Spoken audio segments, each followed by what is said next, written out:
Hello everyone. Today we are going to analyze A Doll's House by Henrik Ibsen. Henrik Johan Ibsen is a Norwegian playwright. He was born on 20th March 1828 in the town of Skien on the southeast coast of Norway. Ibsen is considered the greatest dramatist since Shakespeare. During his lifetime, he was a controversial but internationally honored writer who changed the direction of the modern stage. His realism and treatment of contemporary social problems have influenced dramatists like George Bernard Shaw, August Strindberg, Harold Pinter, Arthur Miller, and Edward Bond.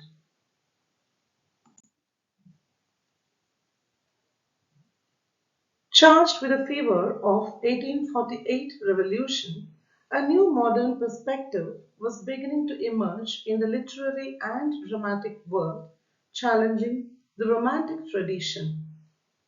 Ibsen has been credited for mastering and popularizing the realist drama derived from this new perspective. His plays were both read and performed throughout Europe in numerous translations like no other dramatist before. Let us look at the realism of Ibsen. Realism in drama is an artistic movement that started around the 1870s and continued up to the 20th century. The theatre of realism in England during the late 19th century functioned as a mirror reflecting to the audience and showing the true self of individuals when challenged with the difficulties of life. Ibsen's A Doll's House is one of the best emblematic examples of realistic plays in which Nora, the female protagonist, decides to leave her husband and walk away from her family at the end of the play. Now, let us see some facts about A Doll's House. A Doll's House was published in 1879. The play was highly controversial when first published, as it was sharply critical of Victorian marriage norms. The play rocked the stages of Europe when it was first premiered. Nora's rejection of marriage and motherhood scandalized the contemporary audience. In fact, the first German productions of the play in the 1880s had an altered ending at the request of the producers. Ibsen referred to this version as a barbaric outrage to be used only in emergencies. Ibsen was reacting to the uncertain tempo of the time. Europe was being reshaped with revolutions. The revolutionary spirit and the emergence of modernism influenced Ibsen's choice to focus on an unlikely hero, a housewife, in his attack on middle class values. Quickly becoming the talk of parlors across Europe, the play succeeded in its attempt to provoke discussion. In fact, it is the numerous ways that the play can be read that make it so interesting. The printed version of A Doll's House sold out even before it hit the stage. Each new generation has had a different way of interpreting the book. Let us now take a look at the characters of A Doll's House. Nora Helmer. Nora is the wife of Torvald Helmer. She has been married for 8 years and has three children, two boys and a girl. Nora is an enigmatic character. On the one hand, she is a dutiful, unimaginative, spendthrift wife, while beneath the surface masquerade, she has borrowed money and has enslaved herself in order to save her husband, Torvald's life. Nora has acted her role as a frivolous, submissive wife, sustained by a lack of self awareness and by a false romantic image of her husband, for whom she has involved herself in a secret, cumbersome debt. The three acts of the play chart her steady progression towards self awareness and towards a true awareness of the man with whom she has lived for 8 years as wife. Torvald Helmer. Torvald is a lawyer by profession and the husband of Nora Helmer, the heroine.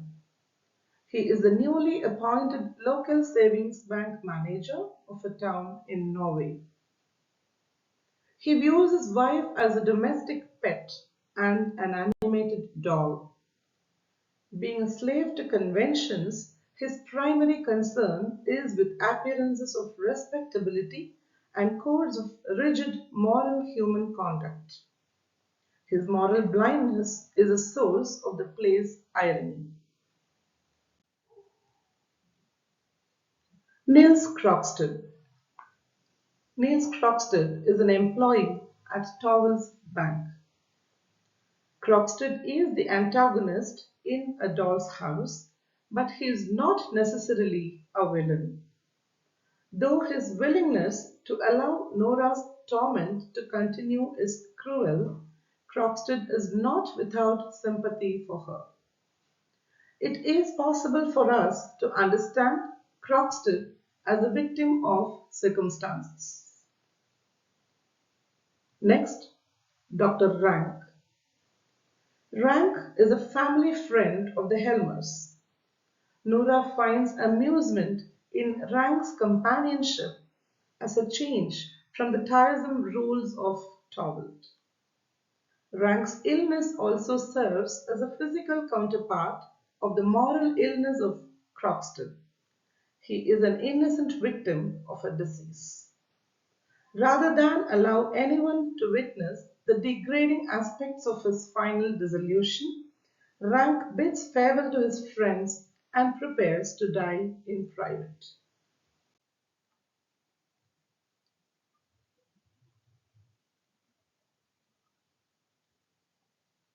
The minor characters of the play are Nora and Torvald's children, Ivor, Bobby, and Emmy, Annie Mary, Nora's former nanny, Helen, the maid, and the porter.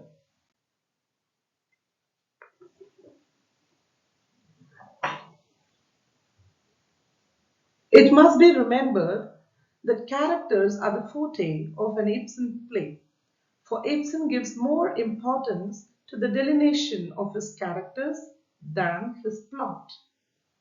Ibsen comes down to presenting his characters in his play only after conceiving them in all details in his mind. So much so, the characters become clothed in flesh and blood. All the major characters of the play, Nora, Helmer, and Croxted, have been conceived well.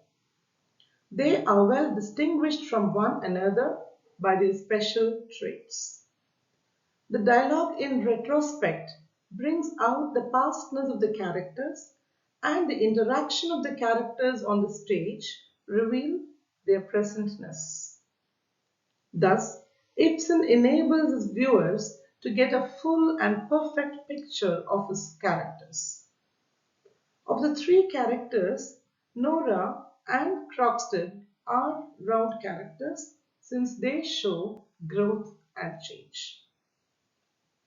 The minor characters, Dr. Rank and Mrs. Lind, though being considered superfluous by a few critics, have their part to play for the purpose of balancing and contrasting the structure, besides adding texture to the themes of the play.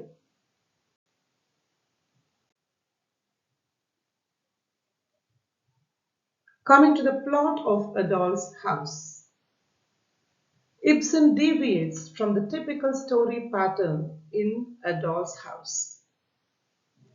Ibsen involves a three-act play instead of the typical traditional pattern. An exposition, rising action, climax, declining action, and resolution are the typical elements of a novel or play. Everyone has a happy ending when the problem has been resolved. As stated by George Bernard Shaw, who analyzed the play, Ibsen instead employs a three-act play that is divided into exposition or rising action in the first act, a situation in the second act, and finally a discussion in the third act. After the discussion, Nora leaves the stage, taking her own life with her. This certainly is not the typical resolution because there is not a happily ever after and things are still out of balance. The spectator is left wondering, was it the right thing to do? And why did she do this? The plot of A Doll's House bears a close resemblance to a typical intrigue play.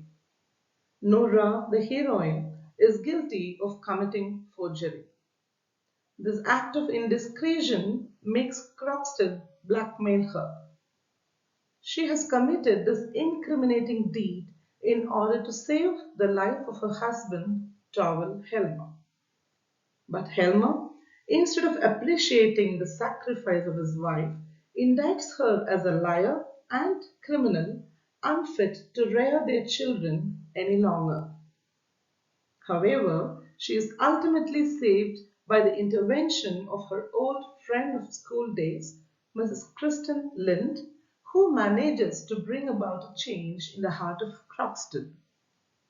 Helmer is willing to forgive Nora for her rash act now that Croxton frees Nora from exposure and shame. But Nora does not stay with her husband. She leaves her home and children to learn the ways of the world.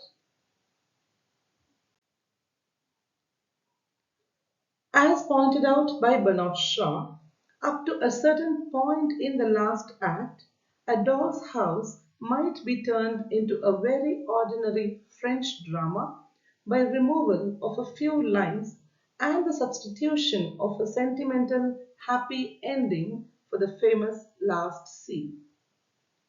What marks off this play from the typical French intrigue play is the sudden turn that Nora takes near the end when she says, "Sit down here, Torvald. You and I have a lot to say to one another." Shaw adds that it was by this new technical feature, this addition of a new movement, as musicians would say, to the dramatic form, that A Doll's House effected a conquest of Europe and established a new school of dramatic art.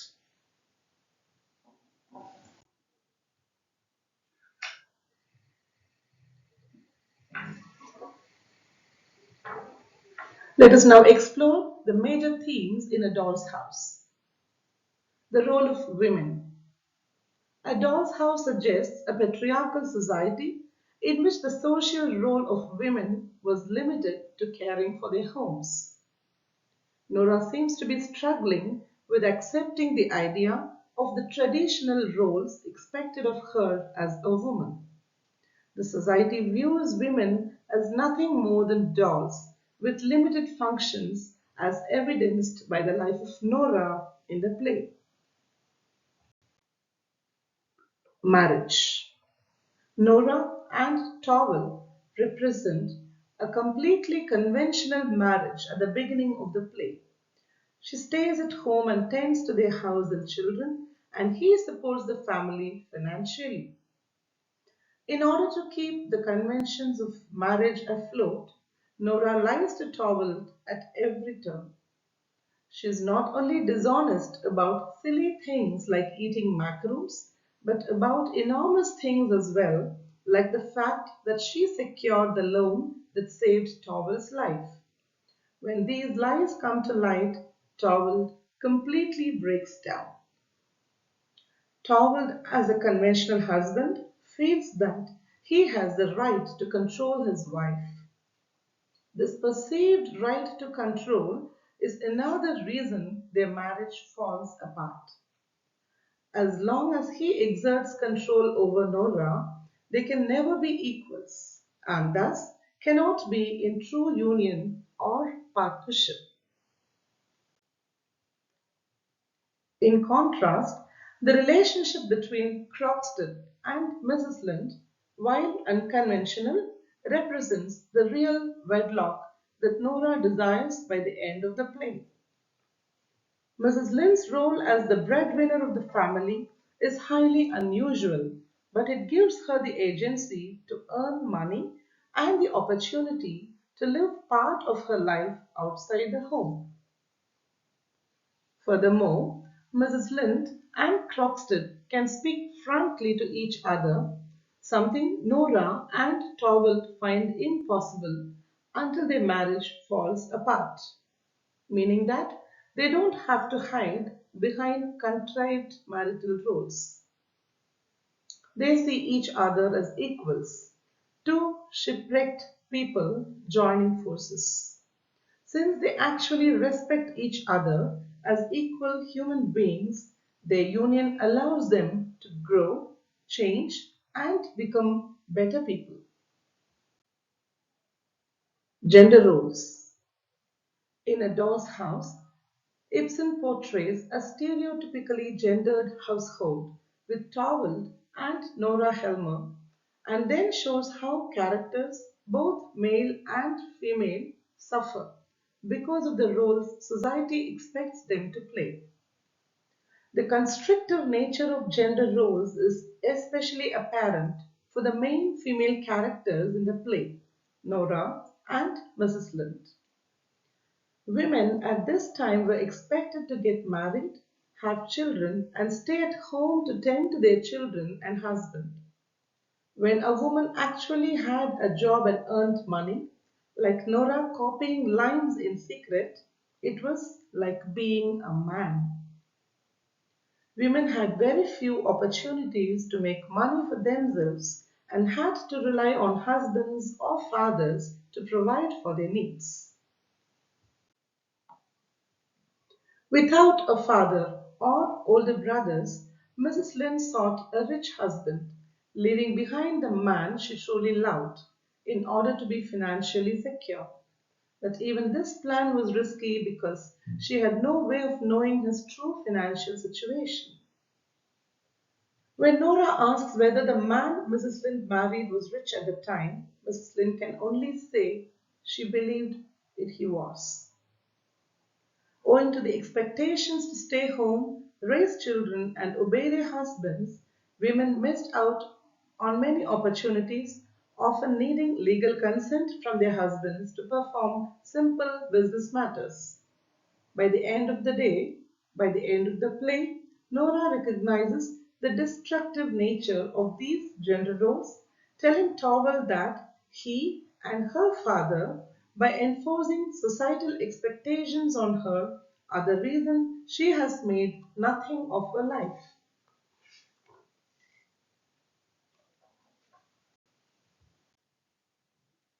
The men in the play also suffer, albeit more subtly and unknowingly, because of the gender roles they actively uphold. Though Towell clearly enjoys his role as an enforcer of societal expectations, he does not realize that he can't fully love his wife because he doesn't truly see her as a person. On account of his manly independence, he cannot receive help from anyone else, especially not a woman. And Nora therefore decides that it is better to lie to her husband than to wound his pride. Most importantly, Towell's inability to break free of societal gender roles leads to his failure to recognize that the love of his wife is more valuable than his reputation. As a result, he loses Nora and will ultimately become the very thing he feared most, the subject of gossip as a failed man. Let us now look at the title's significance. Ibsen's play A Doll's House draws a parallel to the make-believe world in which children play with their dolls. Children make the dolls perform social roles over which the lifeless dolls have no control. A parallel is suggested by the title and by several speeches in Ibsen's play between the life that is represented in the house and the false life of a doll's house. This analogy is most clearly stated when Nora says that she is her husband's doll and that the children are her dolls. Nora's husband Towel Helmer expects her to play the role of a beautiful, careless, happy wife. He gives her money for pretty clothes and makes her dress and dance at a party to excite his desires. She in turn plays hide and seek with her children, gives them presents, and pretends to herself that she is a good mother when in fact they are raised by the nurse Anne.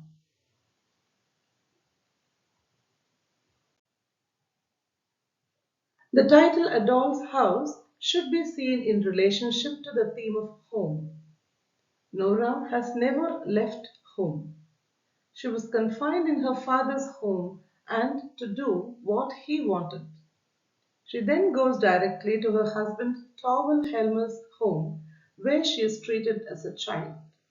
She is protected, dressed up, given pocket money, but she is not allowed to be herself. She has no experience of life outside her homes. She must leave home to stop being a doll if she is to discover what she wants from life and if she is to realize her full potential as an individual. To sum up, A Doll's House is one of the best known, most frequently performed of modern plays, displaying Ibsen's genius for realistic prose drama. Nora generally conforms to societal expectations because she has been raised and shaped to do so.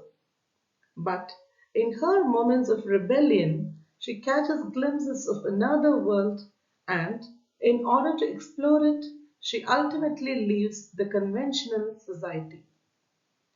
Often hailed as an early feminist work, the story of Nora and Towel rises above simple gender issues to ask the bigger question: to what extent have we sacrificed ourselves for the sake of social customs and to protect what we think is love? Nora's struggle and ultimate realizations about her life invite all of us to examine our own lives and find the many ways we have made ourselves dolls and playthings in the hands of forces we believe to be beyond our control. Thank you.